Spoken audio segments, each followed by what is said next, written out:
Restoring your WordPress site with FlyWP is a breeze. Just a few clicks and you are back on track, smooth and hassle-free. Let's dive in. Log into your FlyWP account, head to the Sites tab in your dashboard, pick the site you want to restore and click on it. Easy as that. Now look to the left menu and select the Backup tab. You will now see all your available backups listed by date and time. Find the backup you need and hit the Restore icon.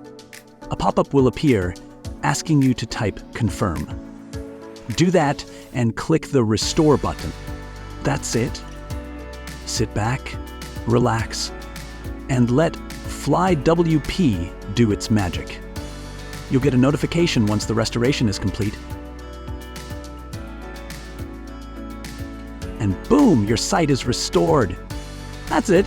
Effortless, right? Now your site is protected with just a few clicks.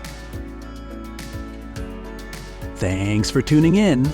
Don't forget to subscribe and hit the notification bell to stay updated on more tips and tricks. See you in the next one.